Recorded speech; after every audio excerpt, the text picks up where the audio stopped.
Dear Papa Dudut, may mga nakaraan na kailangan ng kalimutan at mga tao na hindi na pwedeng balikan. Kahit alam mong ramdam ninyo sa isa't isa na may nararamdaman pa kayong espesyal sa bawat isa. Magandang araw sa iyo Papa Dudut, ako nga pala si Rain. Taga Northern Luzon, isa po akong Ilocana. Naaaliw ako sa mga storya na binabasa ninyo Papa Dudut. Nakaka-inspire kayo at nais ko din pong i-share ang kwento ng buhay ko. Ako po yung babae na pilit kong kinakalimutan ang mga masasakit na nangyari sa buhay ko. Pero may mga tao o mga bagay na nagpapaalala sa nakaraan ko. Ang nakaraan ko kung bakit naging miserable ang buhay ko. Yung panahon na nag-aaral pa ako. Simulan natin kung saan nag-start ang lahat Papa Dudut. Elementary pa lamang ako nang nakaramdam ako ng puppy love. Tawagin natin siya sa pangalang Aye. Gentleman, mabait at forever niyang pinaparamdam kung gaano ka-espesyal sa kanya. Grade 4 kami noong magkaklase kaming dalawa, medyo weird nga eh. Type ko talaga sa isang tao yung mukhang inosente at tahimik. Pero ako, mabunganga at laking palengke kasi ako Papa Dudut. In short, ako ang unang nagkagusto sa kanya. Pero dahil bata pa kami ay crush lang hanggang doon lang yon. Pero biglang naisama ako sa grupo ng mga kaibigan at pati siya ay naisama. Doon kami nagkakilanlan. Gwapo siya Papa Dudut, ang cute ng ngiti. Maganda ang kanyang mga mata, lumiliit kapag ngumingiti. Pero syempre, pabebe pa tayo noon. Stricto kasi ang parents ko Papa Dudut. Isang pulis ang daddy ko at isang housewife naman ang mama ko. Bungera ang mama ko kaya takot ako doon. So heto na nga Papa Dudut, kasagsaga ng Meteor Garden noon dahil bata pa kami. Nagpretend kaming sila ang F4 at ako si Shanchay. Si Aye ang Daumense at si Ramel ang Watchilay. Papa Dudut, to cut the story short, naging kami ni Aye dahil din sa tukso nila. Bagay daw kami dahil pareho daw kaming maganda at gwapo. May masasabi naman po akong ganda. Matangkad po ako, may magandang katawan hanggang sa grade 6.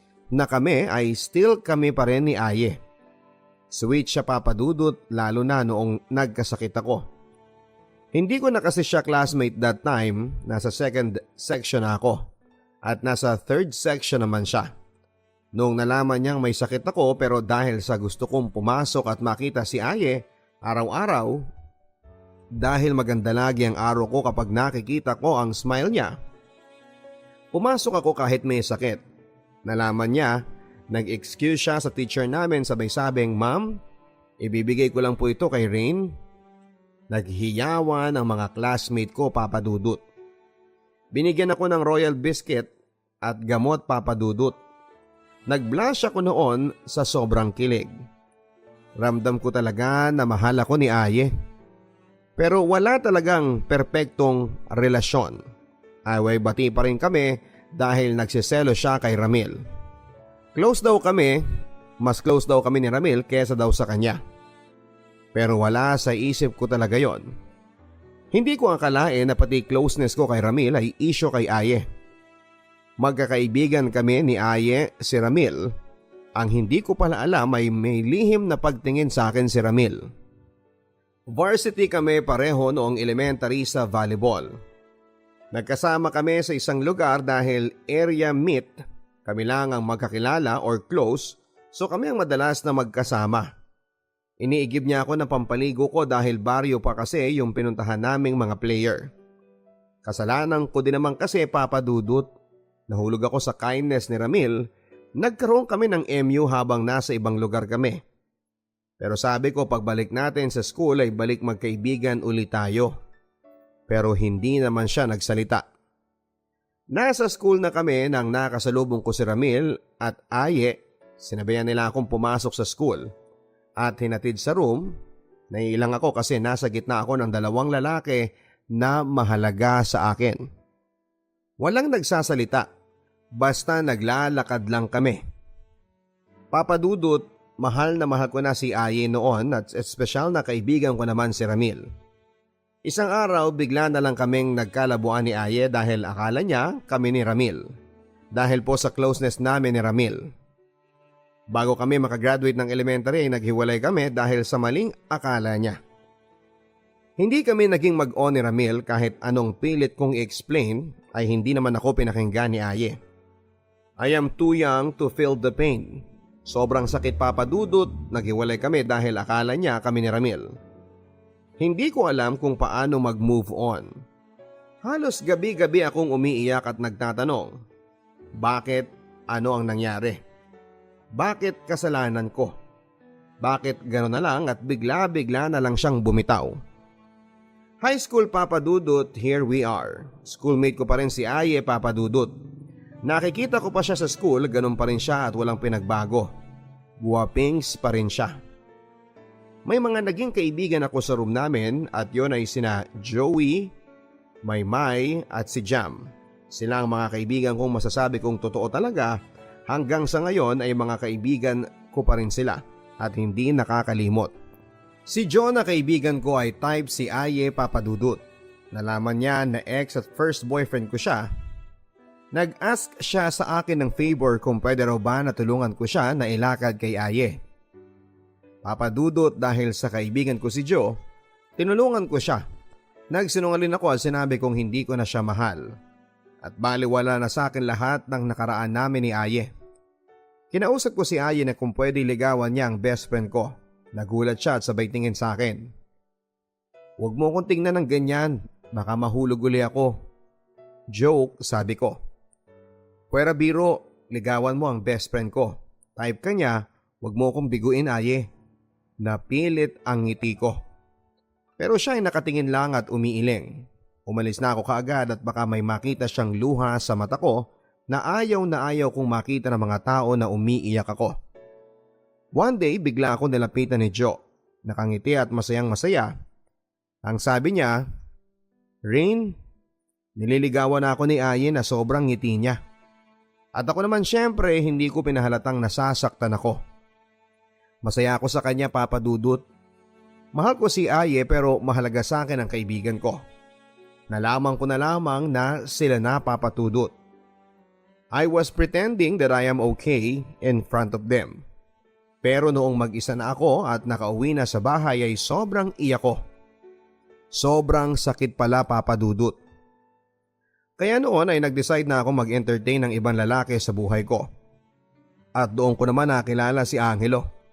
Mga nasa 18 years old siya and I was 14. Dahil sa sobrang gusto kong mag-move on at makalimon sa sakit, sinagot ko si Angelo na hindi ko nalalaman ng background niya. Isang gabi ay pumunta siya sa bahay at timing na walang tao sa bahay. Ako lang ang nandon, pumunta siya at pinilit niyang gawin ang ginagawa ng mag-asawa. Hindi ako pumayag Papa Dudut kasi takot ako. Pero mapusok ang mga halik niya sa akin. Nadala ako sa halik niya at doon ay nakuha niya ako Papa Dudut. Sa totoo lang ay nagustuhan ko ang ginawa niya dahil siguro may experience na rin siya. Hindi ko alam Papa Dudut na may kinakasama na pala siyang iba sa bayan nila. Kinuha niya lang ang pagkababae ko at umalis na siya at hindi na nagparamdam. Nalaman ng mama at daddy ko na may pinapunta akong boyfriend sa bahay namin. Galit na galit sila sa akin. Second year na ako nang sinabi nilang ilalayo nila ako sa lugar namin. Dadalhin daw nila ako sa Maynila sa mga tito at tita ko. Wala akong magawa noon kundi ang umiyak na lamang at buti na lang at hindi ako nabuntis ng mokong na yon. Kaya tuloy pa rin ang buhay kong bilang dalaga. Isang gabi ay bigla akong kinausap si Aye at sinabi kong pwede ba tayong mag-usap? Magkita tayo sa park kung pupwede. Nag-reply siya, o sige mamayang gabi magkita tayo. Wala na sila ni Joe Papa Dudut. Ilang buwan lang sila kasi may nakilala si Aye na ibang babae. At yon ay si Rose.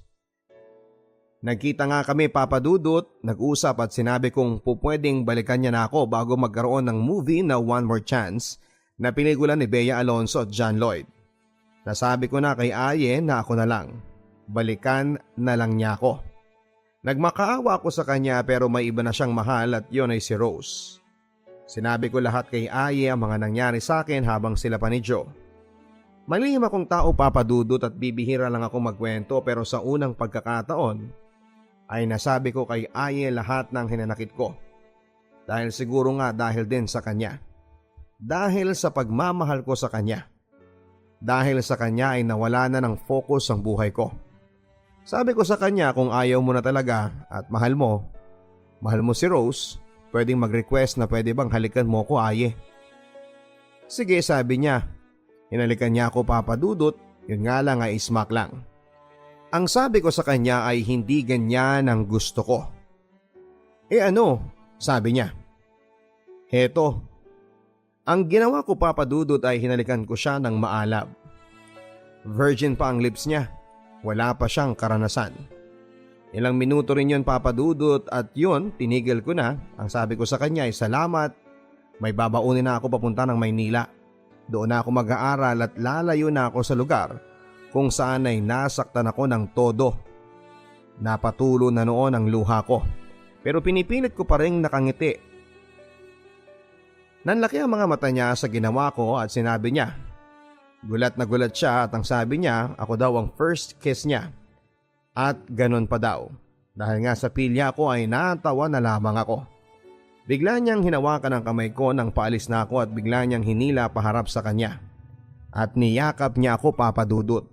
Ang sarap ng feelings na ganon, Papa Dudut. Sinabi ko sa isipan ko na sana ay hindi na matapos ang gabi na ito. Naluha na lamang ako at sabay sabi niyang mag-iingat ka rin. Tumango na lamang ako at kumalas na ako sa pagkakayakap niya sa akin at tumalikod sa kanya. At naglakad palayo sa kanya na naluluha na. Sinabi ko sa isipan ko na hindi man lang niya ako pinigilan. Tumingin ako sa langit, ngumiti at sabay sabing mahal talaga niya si Rose. Nagpunta kami sa Maynila, Papa Dudut, pero ilang linggo lang kami doon. At biglang nagkaroon ng alitan ng mama ko at ng tita ko kaya isinama na ako pauwi ng Luzon. Napangiti na lamang ako at sabay sabing salamat, Panginoon. Pasukan na ng third year, buti na lamang at nakahabol pa ako sa enrollment. Madami ang nagulat at bakit daw bumalik ako, so sinabi ko ang lahat. Magkaklase pa rin kami nila Jam, Maymay at si Joe. Varsity pa rin ako ng volleyball sa school namin. Doon ko na lang tinuon ang buhay ko nang makilala ko si Det, isang lesbian, Papa Dudut. Nanligaw sa akin dahil sa pilya ko. Sinagot ko naman siya. At hindi ko akalain na seryoso si Det. May best friend akong lesbian at yon ay si Maymay. Pero hindi siya ganun kabrutal katulad ni Det. Nasabi kong brutal kasi masakit siyang magsalita at nananakit pa siya. I have no choice, gumamit ako ng ibang lalaki para mag-pretend na boyfriend. At yun naman ay si Jepoy. Ayaw akong pakawalan ni Det, Papa Dudut. Sinasaktan pa ako ng buwisit na yon dahil sa selos na walang kwenta. So ginamit ko si Jepoy. Si Jepoy po pala ay classmate ko noong third year. Mabait naman siya noong nakilala ko siya. Pumayag siya sa setup namin tuwing hapon ay sabay kaming umuwi. Ihatid niya ako sa malapit sa bahay namin. Kasama yon sa plano. Para hindi na ako guluhin pa ni Det. Pero one time nag-absent si Jepoy. Kinausap ko ang mga kaibigan ko na si Maymay, si Joe at si Jam na kung pwede ay sabay-sabay kaming umuwi. Usually naman talaga ay ginagawa namin yon. Nakaabang pala sa daanan si Det para kausapin ako at hinila niya ako, Papa Dudut. Nanlaban ako. Madami akong kalmot sa kamay, buti na lamang ay to the rescue ang mga kaibigan ko. Lalo na si Maymay na lesbian din. Nagsuntukan yung dalawa, sayang nga lang at hindi nakatama ang best friend ko. Pero kitang-kita ko ang mga tatlo kong kaibigan na sobrang prenotektahan ako. Mabuti na lamang at dumaan yung advisor ko at tumigil si Det sa paghabol sa amin. Pero kinabukasan ay nag-guidance kaming lahat. Kinausap ako ng guidance na kung pwede ay labas sa mga kaibigan ko dito at huwag ipatawag ang parents nila. Tinulungan lang po nila akong protektahan labang kay Det. Mabuti na lamang at pumayag sila na huwag isama ang mga kaibigan ko sa issue namin sa guidance. Pinatawag ko ang daddy ko. Active police pa siya noon at hindi ko sinabi kay mama. Kay daddy ko lang kasi papadudot kayang sabihin yon. Daddy's girl kasi ako at malayo ang loob ko kay mama. Nagkasundo kami ni Detdet na titigilan na niya ako at wag nang manggugulo sa buhay ko. At dahil sa pulis ang daddy ko ay tinakot niya si Detdet. So ayun na nga po, okay na ang sitwasyon ko. Malaya na ako nang biglang nagsalita si Jepoy sa harap ko. Ang sabi niya, simula mamayang uwian, ako na maghahatid sa'yo. Sorry at wala ako sa tabi mo nung inabangan ka ng tomboy na yon. Ngumiti na lamang ako. Hindi nagtagal, papadudot ay naging mag-on kami ni Jepoy. Sabi nga ni Maymay ay okay yan tol, pagbaguhin mo siya. Kilala kasi si Jepoy na siga-siga sa campus namin. May grupo siya at nung naging kami nga ay sinama-sama na niya ako sa tambayan nila. Nakita ko si Aye doon papadudot, nagkatinginan lang kami pero umiwas na ako ng tingin kasi andun si Jepoy. May inuman sila at nasa harapan ko si Aye. Umiiwas ako ng tingin sa kanya kasi parang yung mga mata niya ay parang nagtatanong kung bakit. Siguro dahil hindi siya makapaniwala na kami na ni Jepoy.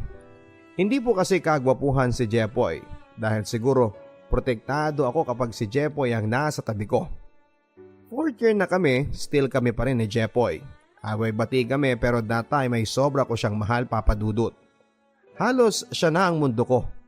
Hindi ko na pinakinggan ang best friend ko at magulang ko dahil sa sobrang mahal ko siya noon. Isang araw ay may nalaman ako. Kaya pala laging hindi pumapasok si Jepoy dahil nagpupunta sa ibang barangay at may pinupuntahang babae doon. Hindi po kagwapuhan si Jepoy. Kung tutuusin ay swerte siya at GF niya ay isang varsity player, Captain Margaret, at sumali pa sa mga pageant. Pero nagagawa niya akong lokohin. Ako na ang nag-adjust para makasabay sa mga hilig niya. Pero nagagawa niya pa rin akong lokohin. Yung time na nalaman ko yon, aksidente kaming nagkita ni Aye sa palengke. Yun ang araw na birthday niya, naalala ko kaya sabi ko ay happy birthday Aye, na nakasmile. Pero kilala niya ako na hindi ako okay. Gusto mo join ka mamayang gabi? May konting handaan sa resort, andun yung ibang tropa. Nawala ang ngiti ko noon at sinabi kong baka nandun si Jepoy at wag na lang. Gumiti siya at sinabi niyang wag kang mag-alala. Wala siya at hindi ko siya in-invite. Konti lang tayo. Ngumiti ako at sabay sabing sige. Sunduin na lang kita mamayang gabi ha, sabi niya. Oo naman, sabi ko. Nasa resort na kami, kukonti nga lang talaga, pero merong bagong mukha. Isang lalaki at isang bakla. Yung bakla pala ang sumagot sa inuman ni Aye at pagkain.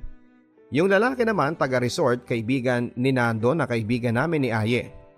Tinamaan na ako noon ng alak at nagyuyungosin na rin ako dahil sa lintik na pag-ibig na yan. Natuto ako sa mga barkadang babae ni Jepoy.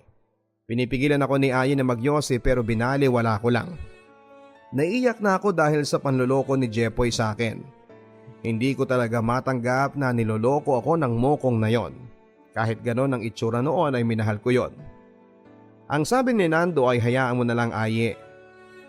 Diyan mo na lang ibuhos ang problema. Nang tinamaan na ako ng alak, napahiga ako sa bench dahil sa hilo. Nang isang guy na friend ni Nando ang nasa tabi ko na parang may binabalak na halikan ako. Nakapikit ang mata ko pero gising papadudot ang diwa ko at bukas ang tenga ko. Narinig ko si Aye na nagsalita na wag mong pakialaman yan pre. Lumayo ka sa kanya. Bigla akong bumangon at bigla akong napatingin kay Aye at sa bakla. Ngumiti ako at umiling sabay inom ng alak. Kasi yung bakla nasa tabi ni Aye ay sweet sa kanya. Tumayo ako at nagpunta sa pool at naligo. Pag-ahon ko ay nakita ko yung guy sa harapan ko. Ino-offer niya ang kamay niya sa akin para umahon. Kinuha ko naman at nang nakatayo na ako ay hinawakan niya ako sa braso. Akmang hahalikan ako pero umiwas ako. Nakita ni Aye yon, hinila niya ako papunta sa kanya. Ngumiti at umiling yung lalaki sa harapan namin tapos sabay talon sa pool para maligo. Umupo kami ni Aye sa tabi ng pool. Ang sabi niya sa akin ay mag-ingat ka. Paano na lamang pag wala ako dito?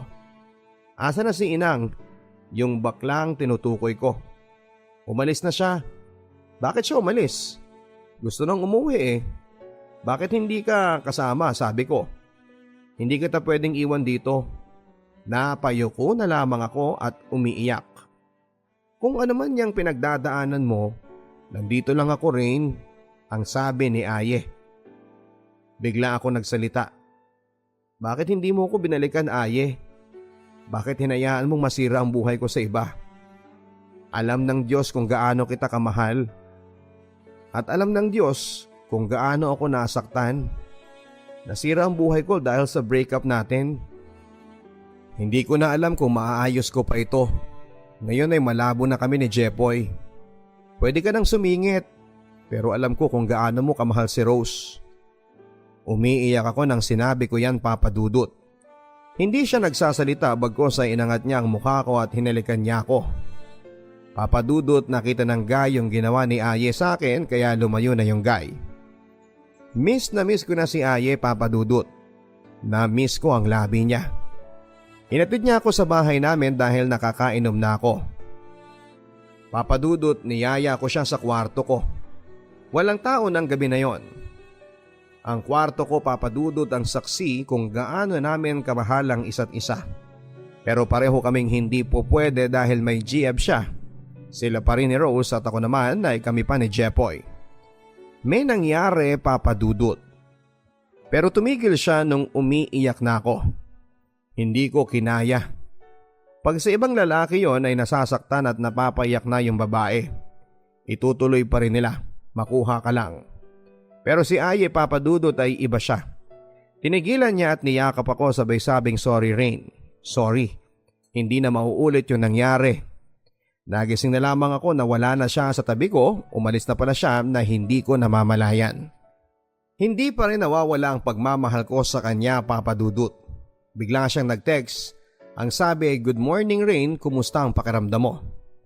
Napasmile kaagad ako. Nag-reply ako at ang sabi ko ay, "Sorry kagabi, ang tinutukoy ko ay yung hindi naging success sa akin." At reply niya, "Wala yon. Ayaw ko kasing nakikita kitang umiiyak kaya niyakap na lang kita." Nalaman ni Jepoy ang pag-iinom ko at nalaman din niya na nakasama ko si Aye. Ang sabi ni Jepoy, "Patas na tayo, nakaganti ka na." Bigla ay hindi nagparamdam si Aye sa akin, Papa Dudut. Nalaman ko na lamang na sobra siyang nalulong kay Rose at kahit pag-aaral niya ay pinabayaan na niya. Malapit na kaming graduate ng high school nang nalaman ng daddy ko na may boyfriend ako at nalaman ng daddy ko kung anong klaseng lalaki si Jepoy. Sinabi ng daddy ko na layuan ko na raw si Jepoy kung ayaw kong may mangyaring hindi maganda sa kanya. Kilala ko si Daddy, Papa Dudut. Hindi siya madalas magsalita pero pag time na nagsalita at seryoso na ang usapan ay tumatahimik ang lahat ng tao sa bahay. Pilit kaming pinaghiwalay pero matigas ang ulo namin. Nang isang araw ay hindi ako umuwi ng maaga. Nasa tambayan lang kami ni Jepoy sa kainan malapit sa school nang sinabi niyang, "Huwag ka nang umuwi." Biglang pumasok sa isipan ko na sige, sasama ako. Total ay galit ang mga tao sa akin sa bahay. Pagdating namin sa bahay nila, nandun ang magulang niya at ang mama ko at bigla kong nakaramdam na may tao sa likod ko. Ang daddy ko. Ang sabi ni daddy ay umuwi na tayo Rain. Ayaw ko. Mahal ko po si Jepoy. Bigla akong nasampal ng daddy ko at ang mama ko naman ay nahimatay sa harapan ko dahil sa pagsampal sa akin ng daddy ko. "Mama, uuwi na ako, sasama na ako." "Ma, gising ka na," sabi ko. Sumama nga ako, Papa Dudut, at nakauwi na kami sa bahay. "Sinayang mo ang mga plano ko sa iyo, Rain. Madami akong plano sa iyo. Ibinigay ko ang lahat para hindi mo maramdaman na anak ka sa labas. Pantay-pantay ang turing ko sa inyo ni Ate Lotlot mo at ng kapatid mo. Bakit ka nagre-rebelde ng ganyan?" Seryosong sabi ng daddy ko. Papa Dudut, iyak lang ako ng iyak. Nagkulong ako sa kwarto ko at hindi ako pumasok ng ilang araw. Naaawa ako sa itsura ng daddy ko at first time kong makitang ganon ng daddy ko. Isang araw ng Sabado ay nagpunta kami ng mama ko sa syudad para samahan siya Nakasakay kami sa jeep nang makita ko ang batchmate ko na nabalitaan namin na maagang nabuntis. Second year high school pa lamang kami noon nung nabuntis at tumigil siya sa pag-aaral. Kawawang-kawawa ang mukha niya at pananamit niya. Sobrang payat at may dalawang maliit na bata siyang kasama, umiiyak at may pasa sa mukha. Pumasok sa isipan ko. Ganyan ba ang gusto mong buhay pag maaga kang mag-asawa, Rain? Bigla ako napapikit at naluha ng patago at sinabi ko sa sarili ko na ayaw ko na at aayusin ko ang buhay ko. Nag-decide akong kalimutan ang dating Rain, Papa Dudut. Iniwan ko si Jepoy para sa naghihintay na kinabukasan ko. Hindi tinanggap ni Jepoy na wala kami. Nang blackmail pa siya, Papa Dudut. Ang sabi niya ay ikakalat daw niya ang sex scandal namin kapag hindi ko siya binalikan. Ang sinabi ko ay sige, gawin mo. Total ay sira na ang buhay ko nung pumasok ka sa buhay ko. Malakas ang loob ko noon, Papa Dudut, kasi sa aming dalawa ako lang ang may CP na di camera. Kaya imposibleng may video siya. Kaya kinausap ko ang daddy ko na kung pwedeng mag-boarding house ako kapag magka-college na ako. Para makalayo ako sa bayan namin para mabilis akong makalimot sa nakaraan ko. Here we go na. First day ng college, Papa Dudut. Nag-decide akong talikuran ang mga nakaraan ko. Kalimutan ang dating Rain. I'm lucky cause wala akong kakilala sa room namin sa course na kinuha ko. Iba't ibang lugar sila galing, mukhang sumang-ayon ang Panginoon sa akin sa desisyon ko. Nakalimutan ko na ang lahat ng nakaraan ko.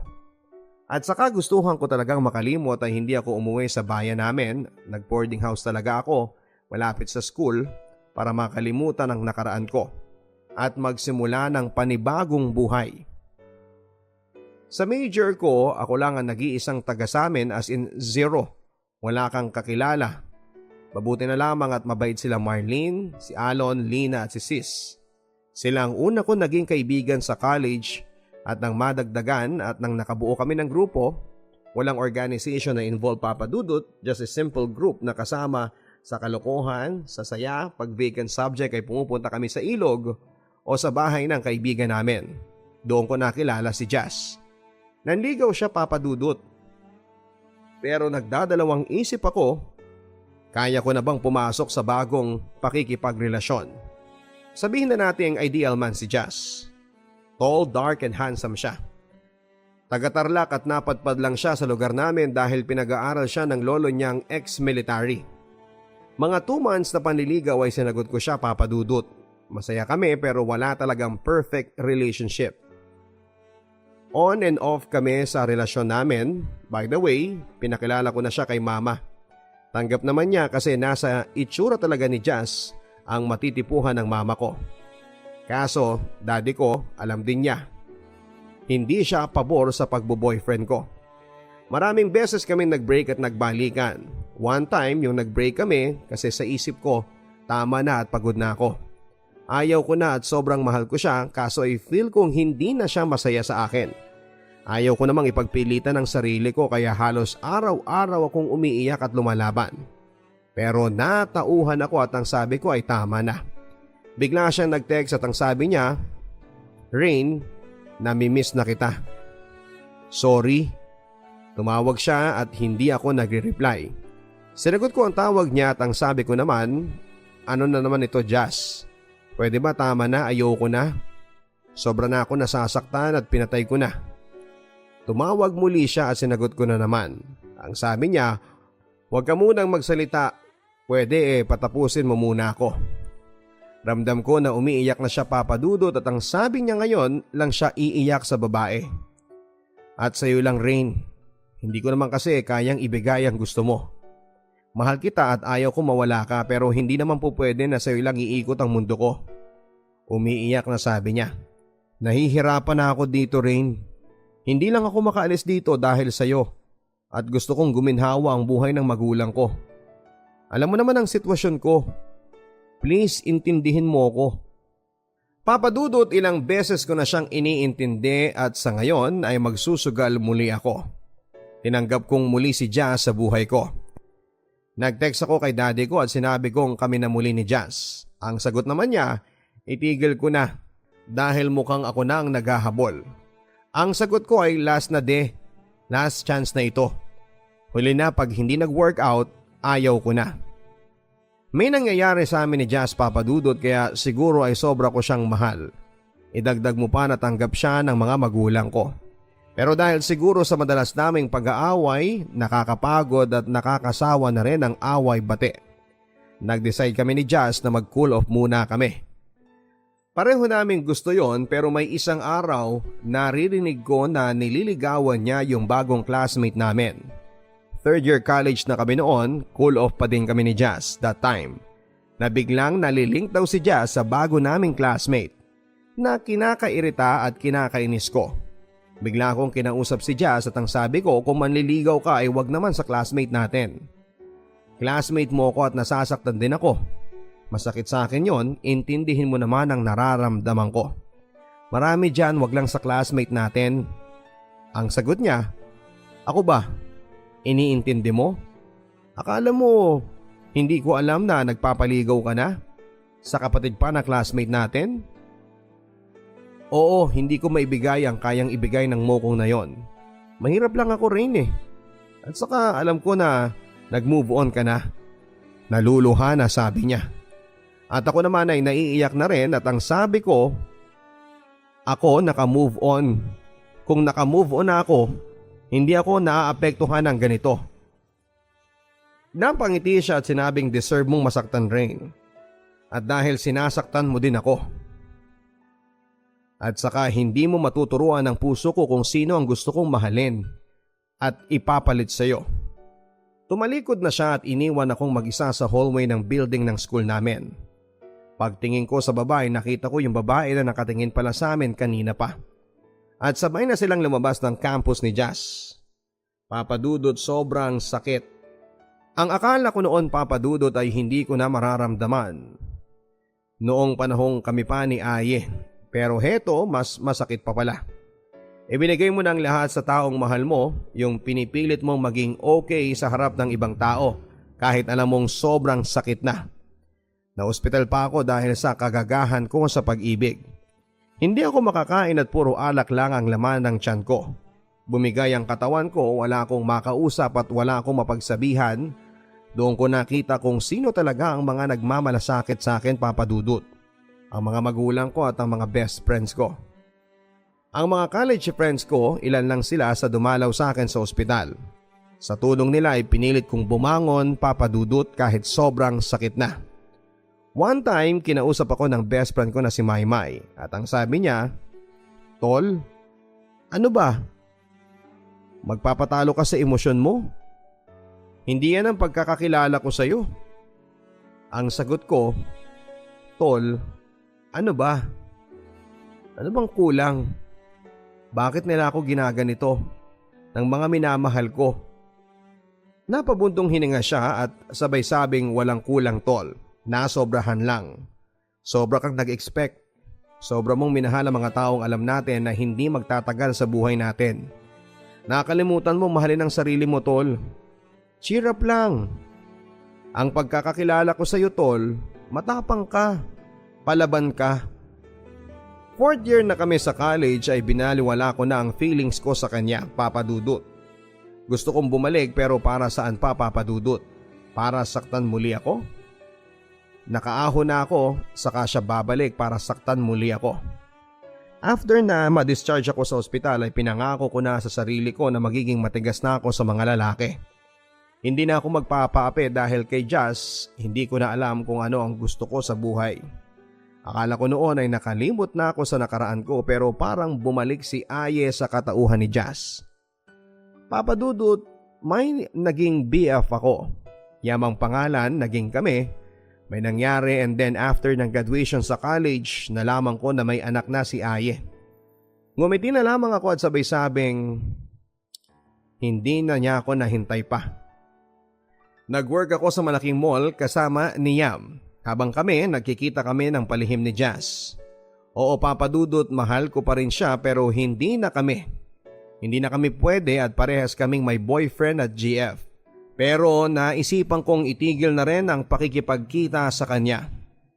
Yung feeling ko ginagawa niya akong parausan at feeling ko ay bumalik na naman ako sa kabaliwan ko kay Jazz. Kasi ni minsan ay hindi niya sinabi sa akin na balikan na sa akin Rain, tayo na lang ulit Rain. Ganon papadudot.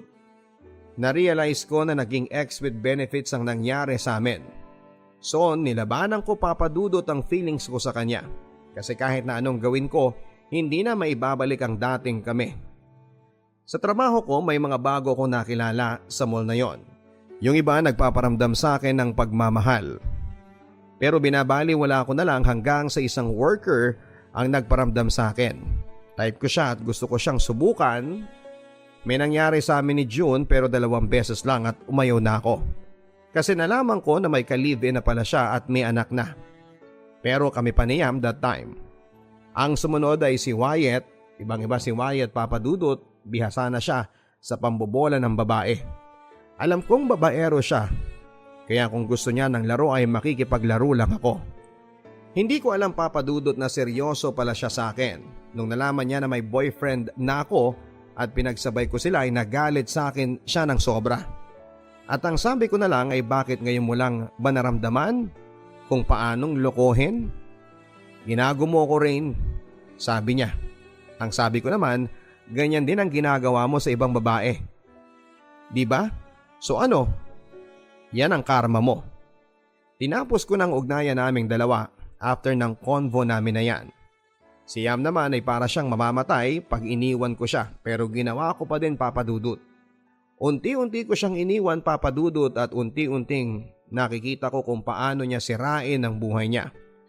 Okay si Yam nung una pero ayaw ko nang sinasakal ako sa pagmamahal. Bawat galaw ko need kong ipaalam sa kanya. Nawala na ako ng freedom sa kanya. Gusto niya akong itali sa kanya at nakakatakot din kapag obsessed ka sa pag-ibig. Iniwan ko siya na wala akong iba. Gusto ko lang i-enjoy ang pagiging single ko at itinigil ko na rin ang mga ugnayan ko kay June at kay Wyatt. Gusto ko lang maging malaya na hindi tanggap ni Yam. Kasama ko ang mga katrabaho ko na nanonood ng basketball ng mga dicer namin. After work ay diretso na kami sa court. Tinapos ko na nga ang ugnayan ko kay Yam. Isang buwan ang nakakalipas nang biglang narinig ko ang motor ni Yam malapit sa amin sa court. Hinila niya ako at ang sabi ay mag-uusap tayo. Ihahatid na kita pero umiwas ako sa pagkakahawak niya. At sinabi kong ano ba nasasaktan na ako? Ano bang ginagawa mo dito? Sinusundan mo ba ako? Tapos na tayo hindi ba? Tanggapin mo na lang yon at ayoko na. Nang biglang nagdilim ang paningin niya at nasampal niya ako. Napatigil ang mga dicer na naglalaro at lumapit sa amin. Iyak ako ng iyak sa ginawa sa akin ni Yam. Nakaganti ka na? Sabi ko sa kanya. Lumapit na ang mga dicer at gusto nang sugurin ang ex-boyfriend ko. Hinihintay lang nila na sabihin ko. Ang sabi ko ay wag na. Aalis na siya. At hindi na magpapakita. Matapang na sabi ko habang naluluha ako.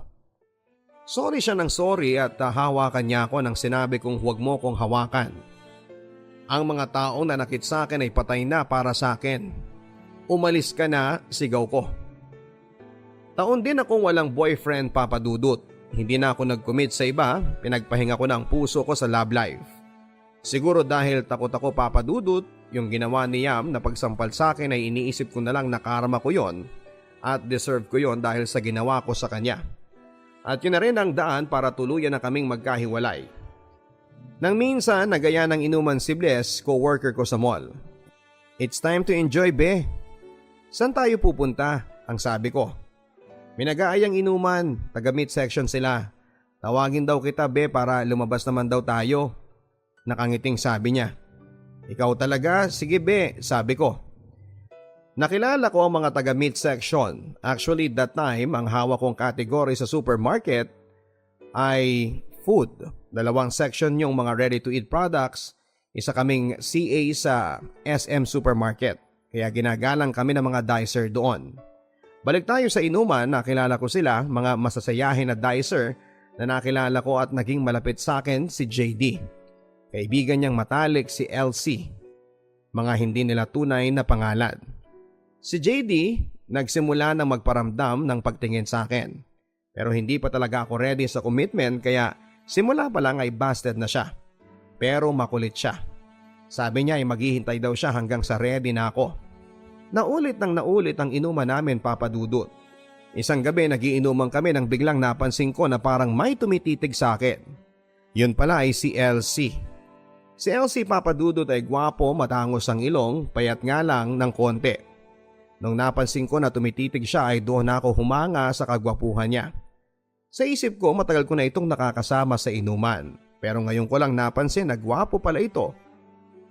Nagtitigan kami na ipinapahiwatig na may gusto ako sa kanya at pati rin siya. Nang matapos na ang inuman, magsisiuwian na kami. Mga boys namin ay may kanya-kanyang motor. Dati kay JD ako sumasakay pero sa gabing yon ay kay Elsie ako sumakay. Nagulat si JD at binaliwala lang ng ibang kasama namin ang pagsakay ko. At ihahatid niya na ako na amoy ko na mabango ang kulong niya. Malakas ang dating sa akin ng mababangong lalaki. Ako ang unang nagsalita at ang sabi ko, "Bakit ganon ang tingin mo sa akin kanina?" Ngumiti lang siya at sinabing, "Gusto kita, ma'am, pero may magagalit." "Sino naman?" ang sabi ko. "Si best friend, ma'am, si JD." "Hindi ko naman boyfriend yon at hindi ko siya pinayagan na manligaw." Ngumiti lang siya. Ilang linggo ang nakalipas, hindi namin mapigilan ang nararamdaman namin at ang sabi ko ay ready na siguro akong mag-commit sa kanya. Pero siya itong takot na baka mag-away sila ni JD. Hindi nagtagal, nalaman ni JD na pinopormahan na ako ng best friend niya. Dumating na yung kinakatakutan ko, Papa Dudut, na sira na ang pagkakaibigan nila. One time, closing ako at sila ay opening. Pauwi na ako ng boarding house ko nang nakita ko silang dalawa na naghihintay sa akin. Hindi ako sumakay sa mga motor nila, bagkos ay naglakad ako pauwi ng boarding house. Pero sila nasa likod ko lang na sumusunod. Pagdating namin sa harap ng boarding house namin, huminto ako at kinausap ko sila. Ang sabi ko, kung masisira lang ang pagkakaibigan yung dalawa, ako na lang ang lalayo sa inyo. Nakatingin ako kay Elsie habang sinasabi ko yan. Si JD ang nagsalita. "Hindi ba, Elsie? Matagal mo nang alam na gusto ko si Ma'am Rain. Bakit tinatalo mo pa ako?" At ang sabi ko naman, "Hindi kita pinayagang manligaw." Sabi ko hindi pa ako handa. Nakatingin pa rin ako kay Elsie na naghihintay kung ipaglalaban niya yung feelings niya sa akin. Pero nanatiling tahimik lamang siya. Nang wala akong marinig kay Elsie ay nagsalita muli ako. "Okay, umalis na kayo. Ayaw kong masira kayong dalawa. Kalimutan niyo na lang ang lahat ng ito." Noon ay biglang nagsalita si Elsie at ang sabi niya, "Ma'am Rain, subukan mong mahalin si JD. Kalimutan mo na lang ang mga sinabi ko sa iyo." Nagulat ako, Papa Dudut. Tatalikuran ako at kakalimutan niya ang feelings niya sa akin para sa kaibigan niya. Bigla akong naluha sa harap nila at sinabi kong umalis na kayo. Kalimutan niyo na ako.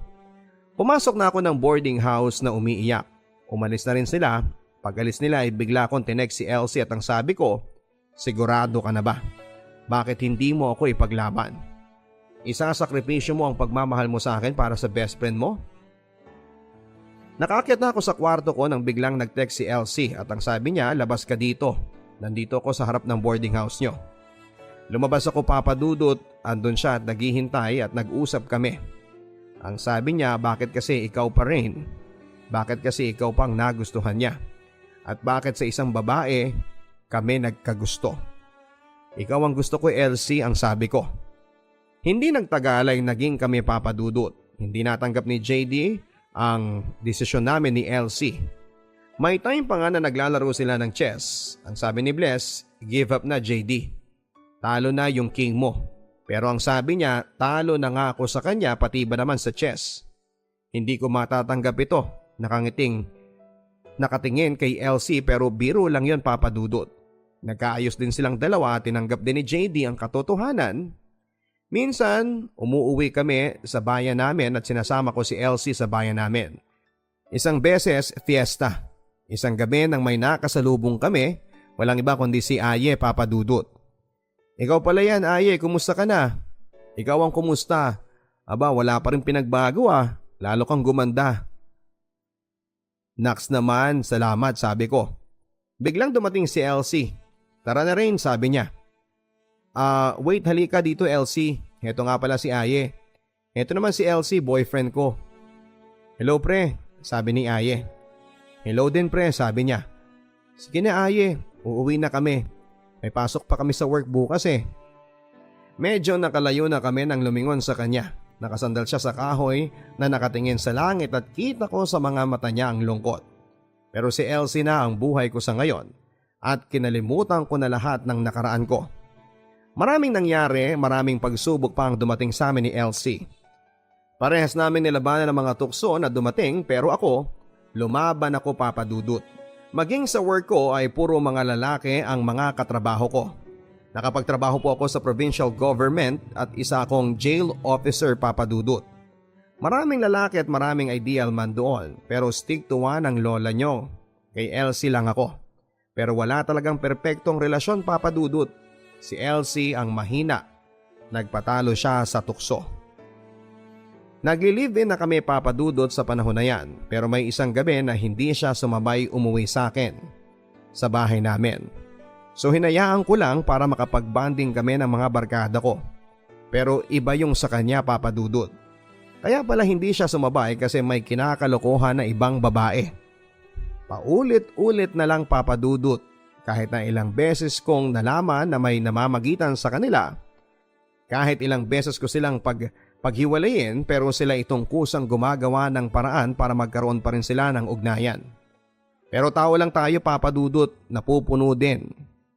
Tama na ang pagiging martir. Nang nalaman kong may nangyari sa kanila ay kinausap ko si Elsie. Nasampal ko siya ng napakalakas. Sabi ko ay tama na. Ayoko na kahit ano ang gawin ko, pinipilit niyo pa rin ang sarili niyong dalawa. Ako lang ang hadlang sa inyo at ang bababoy niyo. Kaya ginawa ko papadudot ay hinakot ko na ang lahat ng gamit ko at umalis na ako sa tinutuluyan namin at umuwi ako sa bahay namin. Pagka-uwi ko for the first time papadudot ay ginawa ko ito kay mama. Niyakap ko siya. Niyakap ko ang mama ko sa likod niya papadudot na umiiyak at sabay-sabing ang sakit-sakit mama. Ilang araw lang papadudot ay nagparamdam muli sa akin si Elsie at nagtatanong kung nasan ako. Ang sabi ko ay nasa bahay. Bakit nagpunta siya at sinusuya akong bumalik sa kanya? Pero ayaw ko na talaga. Nagmakaawa siya sa akin siguro dahil sa mahal na mahal ko siya papadudot kaya pinatawad ko siya. Pero hindi rin kami nagtagal papadudot, naging ex ko na din siya. Dahil kinasal na po kami. Sa ngayon papadudot ay nasa ibang bansa na po ako. Iniwan ko ang karir ko sa Pilipinas kasi grinab ko ang opportunity sa ibang bansa. Naiwan ko sa Pilipinas ang magama ko, may isa na kaming anak na napaka-sweet papadudot. Nagbago na rin ang asawa ko. Ayaw niya kasing masira ang pamilya namin.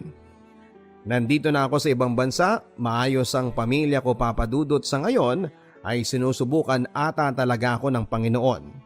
Sa haba ng panahon, isang dekada mahigit na wala kaming komunikasyon ni Aye, ngayong taon lang ito ay nagparamdam siya sa akin. Maraming nagsubok na ligawan ako o pumasok sa buhay ko papadudot kahit may asawa na ako. Ang sabi nga po nila ay hot mama ako pero hindi ko sila pinagtutuunan ng panahon. Pero kay Aye ay hindi ko alam. Kasi kahit mapuyat ako ayos lang, makausap ko lang siya. Hindi ko alam kung bakit pero masaya akong nakakausap ko siya. Isang gabi sinabi ko sa kanya na kung ano man ang nararamdaman mo sa akin Aye ay pwedeng itigil mo na. Alalahanin mo na may asawa na ako at ikaw din. Hindi kami kasal sabi niya. Pero kahit na may anak kayo. Mas okay na magkaibigan na lang tayo. Sabi ko ay labanan natin Aye. Kaya nating labanan ng tukso kaya wag tayong magpapatalo. Papadudod sa totoo lang ay may nararamdaman pa rin ako sa kanya. Marami ako nakilala at nakasama. Kahit pala kinalimutan mo na at ibinaon mo na sa limot ang nakaraan. Kapag nagparamdam siya, doon mo malalaman kung talaga bang nakalimot ka na at nakapag-move on. Pero sa sitwasyon namin, akala ko lang pala yon. Akala ko'y nakalimot na ako. Akala ko naka-move on na ako. Kahit pala matagal ng panahon ang nakalipas, kung hindi mo pa rin nakakalimutan ang first love, first boyfriend at first broken heart mo. Sa ngayon papadudot paminsan-minsan ay nagchat-chat siya sa akin at nagre-respond ako. Pero hindi na tulad ng dati na sabik ako sa video call at chat namin. Mahal ko ang asawa ko kaya pinili kong labanan ang feelings ko kay Aye. At yon ay iwasan na siya ng tuluyan. Kahit alam kong mahihirapan ako ay iniisip ko ang pamilya ko at yung asawa niya na buntis ngayon. Alam ko Aye na nakikinig ka sa kwento kong ito kasi nasabi ko sa iyo na magsusulat ako ng story kay Papa Dudut bago ka nagparamdam. At nasabi ko na nga sa iyo na kasama ka sa story ko na ito. At nadagdagan pa noong mga nagparamdam ka sa akin. Manatili na lang tayong maging magkaibigan Aye. Alam ko always tayong hindi pinagbibigyan ng panahon na iparamdam muli natin sa isa't isa ang pagmamahala natin. Ang unfair hindi ba Aye? Pero kaya natin to. Pagsubok lang ako sa buhay mo at pagsubok ka din sa buhay ko. Maraming salamat Papa Dudut sa pag-ere ng storya ko at sana'y may napulot na aral ang mga tagapakinig mo. Maraming trials ang darating sa buhay natin. Pero wag nating kalimutang bumangon. Sabi nga nila, keep moving forward. I-update ko nga pala kayo sa mga ex ko. Si Angelo po pala nakakulong ngayon dahil sa illegal na droga. Si Jepoy nag-asawa na rin pero balita ko ay sinasaktan niya ang asawa niya. Lasinggero, mabisyo pa rin. Si Det naman po, ayon, lesbian pa rin. Si Jazz naman still single at hindi ko alam kung ano talaga ang balak niya sa buhay niya. Si Yam naman may bagong GF. Humihingi ng advice ang GF niya kung ganun daw ba talaga si Yam. Hindi pa rin nagbabago si Yam. Still gusto niya kontrolado niya ang GF niya. Si Joe naman ay nasa Taiwan na. Nagpaparamdam pero dinededma ko na lamang. Kasi pareho kaming may asawa na. At ngayon yung asawa ko Papa Dudut, swerte ako sa kanya. Kasi nakikita kong responsableng daddy siya sa anak ko at good husband kahit malayo ako sa kanya. Naisip ko kung hindi ko inayos ang buhay ko noon at kung mahinang babae ako baka hindi ako naka-achieve ng mga pangarap ko. Sa determinasyon naming mag-asawa na umangat ay may sarili na po kaming bahay, munting negosyo at may binubukid na rin na nakasangla sa amin. Next year ay uuwi na ako kung hindi lang may pandemic ay nasa Pilipinas na nga ako kasama ang mag-ama ko. Maraming salamat Papa Dudut and more power to your program. Lubos na gumagalang, Rain. Dear Papa Dudut, magandang araw po sa inyong lahat. Itago nyo na labang po ako sa pangalang Isa. Nagsimula po ang lahat nung ako ay 4 na taong gulang pa lamang. Nag-aaral na ako ng nursery noong mga panahon na yon, Papa Dudut. Dahil parehong nagtatrabaho ang mga magulang ko ay puro pinsang ko lang ang madalas kong nakakasama ng panahon na yon. Lahat ng gusto at ipag-utos nila ay sinusunod ko dahil sa takot ko na maiwan na mag-isa sa aming bahay. Isang araw ay nagbilin si Papa sa akin. Wag na wag mong bubuksan ang kwarto natin. Dapat ay hayaan mo itong nakalak. Mabilis na oo naman ang sagot ko. Habang naglalaro kami ng mga pinsan ko sa loob ng aming bahay ay inutusan nila akong buksan ang pintuan ng kwarto namin. Hindi ako pumayag dahil kabilin-bilin ni Papa na huwag na huwag itong bubuksan. Dahil dito ay nagalit ang isa kong pinsan at niyaya nang umuwi ang kapatid niya. Naiwan ako mag-isa. Takot na takot ako. Ang tumatakbo lang sa isipan ko ng mga oras na yon ay ito. Kung yung mga pinsan ko, iniwan ako dahil lang sa hindi ko nasunod ang gusto nila, paano pa kaya ang ibang tao? Nang magkaayos kami ng mga pinsan ko ay palagi ko na lang silang sinusunod sa takot na iwan ulit nila ako. Noong nag-5 taon ako ay pinilit ko sina Papa na mag-grade 1 na kaagad ako. Sa umpisa ay ayaw ng mga teacher pero napapayag din sila ni Papa. Sa umaga ay nasa paaralan ako at kapag hapon naman ay naglalaro kami ng mga pinsan ko. Madalas papadudot naming laruin ang football, running at paminsan-minsan ay bahay-bahayan. Sila ang nagturo sa akin ng mga larong yon kaya lahat ng ipapagawa nila ay tama para sa akin. Hindi ko alam na hindi pala ganon ang tama at normal sa paglalaro ng bahay-bahayan. Tuwing yon ng laro ay ako ang nagiging nanay kahit na mas matanda ang dalawa kong pinsan. Dahil ang kuya nila ang tatay at hindi daw pwede na magkapatid ang magiging nanay at ang tatay. Pumayag ako dahil sa paliwanag nilang yon, Papa Dudut. Tuwing sasabihin ni Kuya Mart na kunwari ay buntis ako, ay pinapahiga niya ako. Kinukumutan ang buong katawan ko mula ulo hanggang sa paa at pinapatungan niya ako. Idinitikit niya ang kanyang harap sa aking harapan dahil ganon daw talaga yon. Okay lang sa akin dahil hindi ko naman alam na ganon ang tunay na ginagawa ng totoong mag-asawa. Ang kaibahan lang ay nakadamit kaming pareho. Pero kahit nakadamit kami ay ramdam ko ang kanyang ibaba. Nagpatuloy ang ganon sa tuwing yon ng laro namin hanggang sa mag-7 taon na ako. Bakasyon bago ko pumasok ng grade 3 ay umuwi kami ng probinsya na sakop pa rin ng Cavite. Nagbakasyon muna ako sa lola ko, kasama ko doon ang mga pinsan ko sa mother side. Sila naman ang nakakalaro ko doon. Isang araw ay nagpunta ang lola ko sa bahay ng tita namin. Medyo malayo ng kaunti sa bahay ng lola ko. Bago siya umalis ay nagbilin siya na matulog kami sa tanghali. At dahil hindi naman ako sanay na natutulog sa tanghali, ay nagkunwari na lamang ako na natutulog. Nagulat ako sa mga sumunod na nangyari. Ang pinsan ko na si Ate Lynn, bigla na lamang niya akong hinalikan sa labi. Hindi ako nakapalag sa sobrang gulat ko at dahil na rin sa nagpapanggap akong natutulog ng mga oras na yon. Pero hindi lang yon ang ginawa niya dahil habang hinahalikan niya ako, ay iginapang pa niya ang kanyang kamay. Nung una ay sa likurang bahagi lang ng aking katawan hanggang sa iginala niya ito at inilipat sa aking harapan. Hindi ako makagalaw. Mabuti na lamang at biglang dumating ang lola ko. Kumatok siya ng kumatok dahil nilak ng pinsan ko ang pintuan.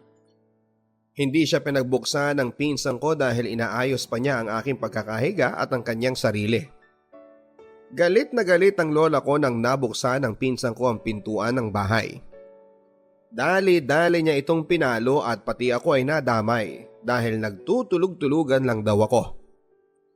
Napalo na niya ako bago sinabi ng pinsan ko na totoong tulog ako. Itinuloy ko na lamang ang pagtutulog-tulugan ko dahil natatakot akong magsumbong. Dahil kapag nagsumbong ako ay baka mawalan ako ng kalaro dahil siguradong magagalit ang pinsan ko sa akin. Hindi yon ang huling beses na ginawa niya yon dahil naulit pa yon ang naulit. Tuwing gabi dahil magkatabi kami sa higaan ay paulit-ulit niya itong ginagawa. Hindi na rin ako nakapagsumbong kina Papa dahil ayoko masira siya sa amin. Itinago ko yon hanggang sa makabalik kami sa amin. Noong bumalik ako sa amin ay yung mga pinsan ko ulit sa father side naman ang nakasama ko. Naulit na naman ang ginawa ng pinsan ko sa tuwing nagbabahay-bahayan ng laro namin. Hanggang sa lumipat sila ng bahay na malayo na sa amin. Bahagya akong natuwa dahil matitigil na rin ang ginagawa ni Kuya Mart sa akin. Pero medyo nalungkot din ako dahil naiwan ako na mag-isa. Simula noon ay hindi na ako masyadong lumalabas pa ng bahay. Madalas ay nasa kwarto na lamang ako. At dahil din sa mga nangyari ay masasabi kong medyo nagbago ako. Hindi na ako nagsusuot ng duster at ang kinakatwiran ko kay mama ay maliit na sa akin ang mga duster ko. Medyo nagkikilos lalaki din ako. Boyish kumbaga. Hayaan na kung anong iisipin ng iba basta alam ko naman na babae talaga ako. Ginawa ko yon dahil lang nasa isipan ko lang ay pagkatapos ng mga nangyari ay kung yung mga pinsan ko nga ay ginawa sa akin ng ganon, paano pa ang ibang tao? Mas maganda nang magkilos lalaki ako, Papa Dudut, at mapagkamalang tomboy kesa naman paulit-ulit na abusuhin. Makalipas ang higit 1 taon ay nagbalik ang mga pinsan ko sa katabing bahay namin. Sina Kuya Mart, mabuti na lamang at medyo malaki na rin sila kaya hindi na daw bagay ang larong bahay-bahayan. Kaya ang nilalaro na lang namin ay puro takbuhan sa ilalim ng sikat ng araw. Kahit na palagi akong pinapagalitan nila mama dahil mangingitim daw ako. Hindi naman sa pagmamayabang pero sobrang puti ko kasi noong mga panahon na yon.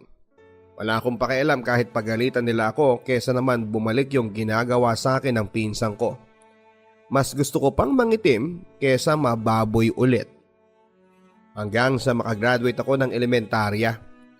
Hindi na ako masyadong nakakalaro dahil maghapon na ang pasok namin sa high school. Doon ay nakahanap ako ng mga bagong kaibigan. Yung iba ay kinakaibigan lang ako dahil kapag may hinihingi sila ay ibinibigay ko. Basta ba may maibibigay ako. Noong matapos ang first year ay hindi na ako nagbakasyon sa lola ko at tumulong na lamang sa pagtitinda sa palengke sa tiyahin ng papa ko. Sa palengke ako sa umaga at naglalaro ako sa hapon kasama ng mga pinsang ko. Noong mag-second year ako ay natigil ako sa pagtulong sa tiyahin ng papa ko dahil gusto ni papa na mag-focus na ako sa pag-aaral. Pero kahit nagbakasyon na ay hindi na rin muna ako bumalik sa palengke para tumulong. Nagkulong na lamang ako sa loob ng aming bahay. Natuto na rin akong mabuhay nang wala ang mga pinsan ko. Mas okay na yon para hindi ko maalala ang mga nakaraan. Ang mga ginawa sa akin ng mga pinsan ko. Medyo nakatulong yon dahil hindi ko na masyadong naaalala ang mga ginawa nila. Iniisip ko kasi na mga bata pa kami noon at marahil ay hindi rin nila lubusang nalalaman o naiintindihan ang mga ginagawa nila. Mali ako dahil isang araw ay bigla akong pinagtripan ng isa kong pinsan, ang kapatid ni Kuya Mart. Si Jay. Sinabi niya na isusumbong niya ako kina Papa dahil sa ginawa namin ng kuya niya noon. Mali ako dahil alam pala nila ang ginagawa nila at ako lamang ang hindi nakakaalam na masama yon. Masakit isipin na sarili kong mga pinsan ang gumawa sa akin ng ganon na hanggang sa paglaki ko ay pinagsisisihan kong natakot ako mag-isa noong mga panahon na yon at hindi ko man lamang sila naisumbong kina mama at kay papa. Noong nakatapos ako ng high school ay doon ako sa lugar ng lola ko nag-college. Malayo sa kabihasnan dahil bundok yung lugar na yon. Doon ay may mga nakilala pa akong ibang tao. Yung isa ay ibinigay pa ang number ko sa pinsan niya noong minsang nagbakasyon siya sa probinsya nila. Hanggang sa maging kami ng pinsan niya. Si Kim. Mabait siya pero hindi siya nag-aaral dahil kapos sila sa pangmatrikula.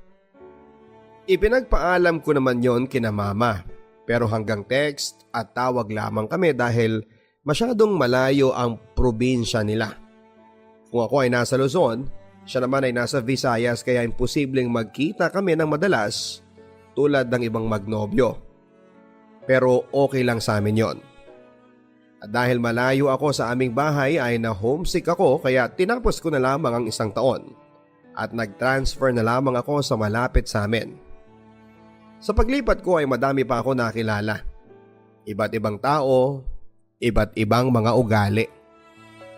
Hanggang sa si Kim ay lumuwas ng Laguna upang magtrabaho. Pero yun din ang simula ng aming hindi pagkakaunawaan. Hanggang sa mauwi na sa hiwalayan. Yung pinsan niya na nagbigay ng number ko sa kanya si Sander ay ginamit ko para sana gantihan at saktan ng ex kong si Kim. Pero hindi nagtagal ay natutunan ko na rin siyang mahalin hanggang sa isang araw ay nagkita kami sa dati kong school at nooy kasalukuyan niyang school. Doon ay hiningi niya ang isang bagay na hindi dapat ibinibigay ng isang babae sa hindi naman niya asawa. At dahil curious ako noong mga panahon na yon ay pumayag ako at ibinigay ko ang dapat na iniingatan ko sa pag-aakalang totoong mahal niya ako.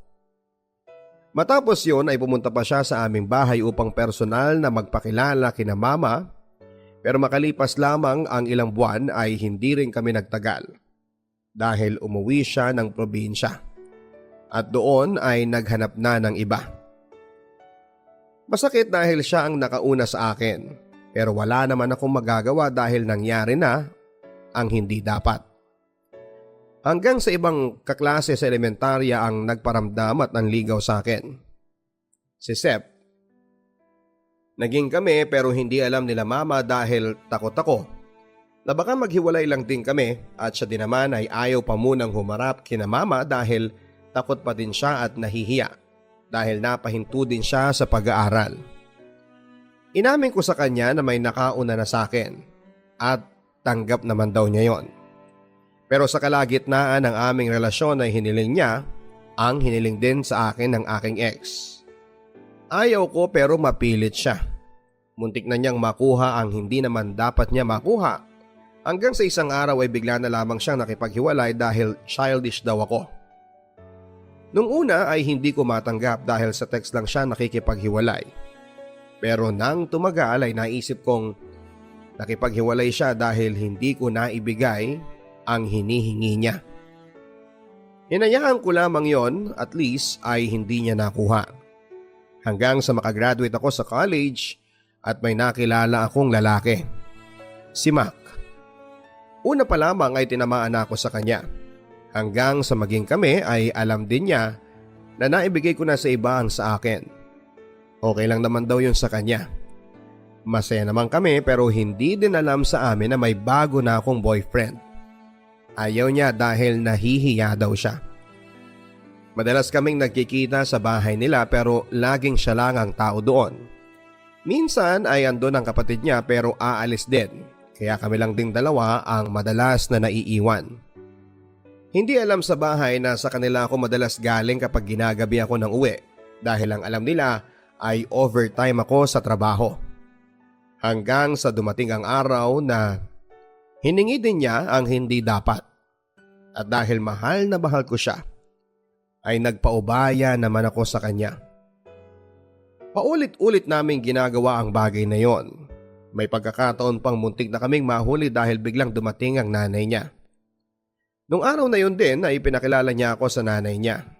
Hanggang sa magtagal ay laging sinasabi ng nanay niya na gusto niya akong maging manugang. Masarap sa pakiramdam dahil akala ko ay siya na. Hanggang sa nagkasakit siya, ayaw niyang magpaalaga. Minsan nagpunta ako para sana alagaan siya pero pinagtabuyan niya ako.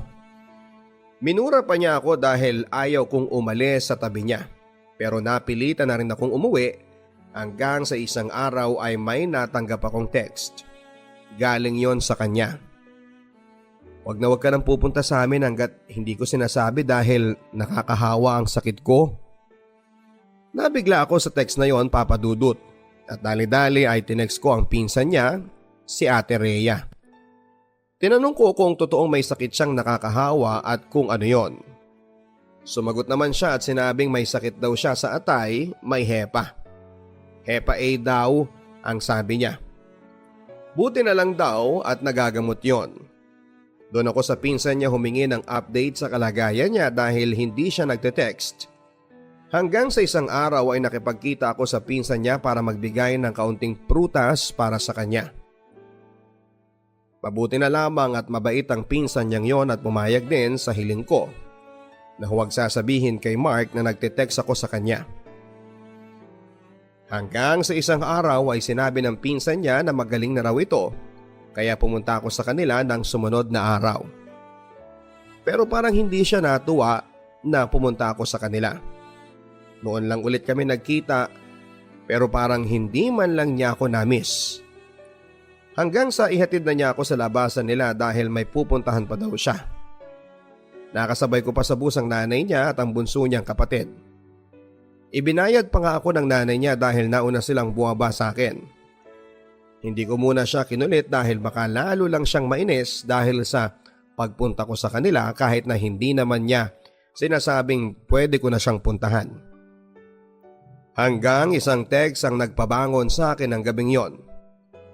Nag-text ang isang kaibigan ko na kakilala niya at sinabing makipaghiwalay ka na kay Mac. Dali-dali akong nag-load at tinanong siya. Bakit? Saka siya sumagot ng hindi ka na mahal ni Mac. Nag-chat siya sa akin at nagpapatulong kung paano makipaghiwalay sa'yo. Nagimbal ako sa mga nabasa kong reply ng kaibigan ko. At pagkatapos noon ay tinext ko si Mac. Ang sama-sama mo. Hindi ko alam kung bakit yon ang unang na-text ko sa kanya. Marahil ay dahil na rin sa sobrang pagkabigla. Nasa kaibigan ko pa niya sinabing gusto na niya akong hiwalayan. Nag-reply naman siya ng sorry at sinundan pa niya ng gulong-gulo lang talaga ako. Tinanong ko siya kung may iba na siya pero sabi niya ay wala naman daw. Hindi na ako nakapag-reply dahil sa sobrang sakit na nararamdaman ko ng mga oras na yon. Hindi naman ako pwedeng umiyak kina mama dahil hindi naman nila alam na may nobyo ako ng mga panahon na yon. At lalong hindi nila alam na may nangyayari sa amin ng lalaking bigla na lamang nang iwan sa akin. Tinanggap ko na lamang na kahit kailan ay wala nang lalaking seseryoso pa sa akin. Ngayon ay magdadalawang taon na kaming hiwalay at hanggang ngayon ay hindi pa ako nagnonobyong muli.